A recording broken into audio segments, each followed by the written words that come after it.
Hello, അസ്സലാമലൈക്കും. അപ്പോൾ എല്ലാവർക്കും സുഖം തന്നെയല്ലേ? അൽഹംദുലില്ലാ, നമ്മളിവിടെ സുഖമായിട്ട് പോകുന്നുണ്ട്. അപ്പോൾ ഇന്നലെ രാത്രി മോൾക്ക് നല്ല പനിയുണ്ടായിരുന്നു. അപ്പം നമ്മളിതാ രാവിലെ തന്നെ ഒരു 11 മണിയാകുമ്പോൾ ഹോസ്പിറ്റലിലേക്ക് പോകുന്നുണ്ട്. അങ്ങനെ നമ്മൾ ഹോസ്പിറ്റലിൽ പോയി ഡോക്ടറെല്ലാം കാണിച്ച് ഡോക്ടർ ബ്ലഡും യൂറിനും ടെസ്റ്റ് ചെയ്യാൻ തന്നിട്ടുണ്ട്. അങ്ങനെ അതെല്ലാം ടെസ്റ്റ് ചെയ്ത് മോൾക്ക് മൂത്രത്തിൽ പഴുപ്പുണ്ടെന്ന് പറഞ്ഞ് അങ്ങനെ അതിനുള്ള ഗുളികയും വാങ്ങി നമ്മൾ വീട്ടിലേക്ക് പോയിട്ടുണ്ട്. അങ്ങനെ നമ്മൾ ഹോസ്പിറ്റലിൽ നേരെ വീട്ടിലെത്തി. അപ്പോൾ മോൾക്ക് നല്ല ക്ഷീണവും തലകറക്കലുണ്ട്. ഒരു വൈകുന്നേരം 4 മണിയാകുമ്പോഴേക്ക് ഇവിടെ ശരീരത്തിൽ ചെറിയ ചെറിയ കുരുക്കൾ, ചുവന്ന കുരുക്കൾ വന്നു തുടങ്ങിയിട്ടുണ്ട്. അപ്പോൾ അങ്ങനെ നമ്മൾ വീണ്ടും ഹോസ്പിറ്റലിലേക്ക് പോയിട്ടുണ്ട് ഡോക്ടറെ കാണിക്കാൻ. അങ്ങനെ ഡോക്ടറെ കണ്ട് ഡോക്ടർ ഇത് 5ാം പനിയാണെന്നാണ് പറഞ്ഞത്. അപ്പോൾ ഇവൾക്ക് നല്ല ക്ഷീണം ഉള്ളതുകൊണ്ട് തന്നെ അവിടെ 2 ദിവസം അഡ്മിറ്റ് ചെയ്യണമെന്ന് പറഞ്ഞിട്ടുണ്ട്. അപ്പം നമ്മളങ്ങനെ 2 ദിവസം അവിടെ അഡ്മിറ്റ് ആയിട്ടുണ്ട്.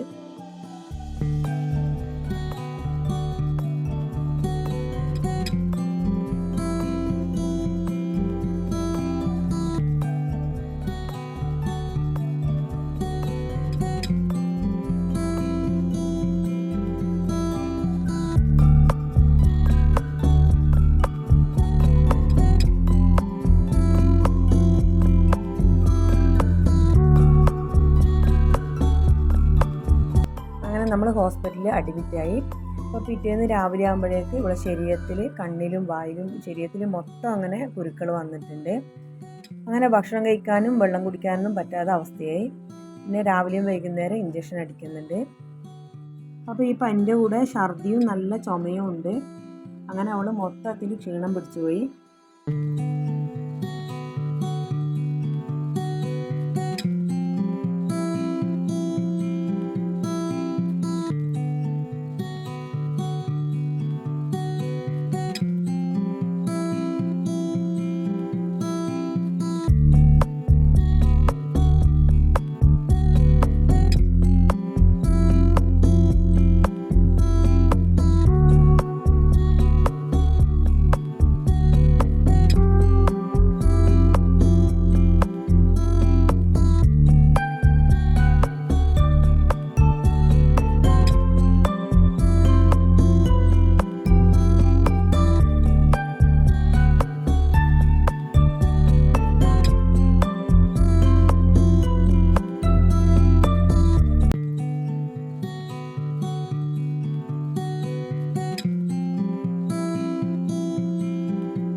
അങ്ങനെ നമ്മൾ 2 ദിവസം കഴിഞ്ഞ് ഡിസ്ചാർജായി വീട്ടിലേക്ക് പോകലാണ്.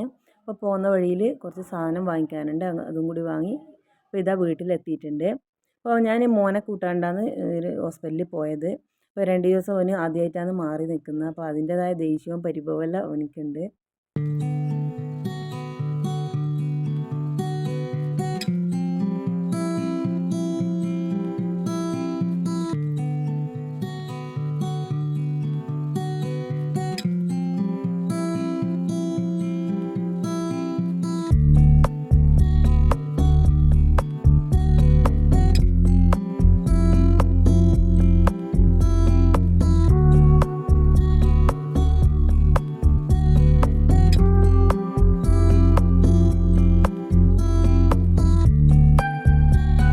അങ്ങനെ പിറ്റേ ദിവസം രാവിലെയായി. അപ്പോൾ ഇന്ന് നബിദിനാണ്.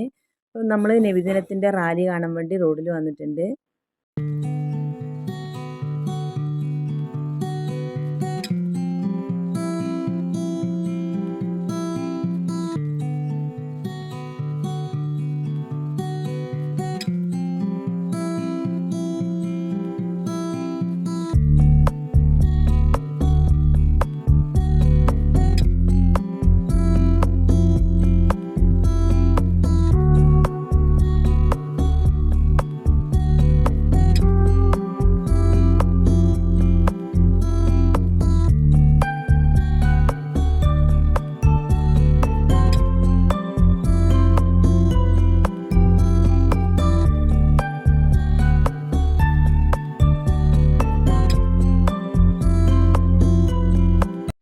അങ്ങനെ നബിദിന റാലിയിലും കഴിഞ്ഞ് നമ്മൾ വന്നിട്ടുണ്ട്.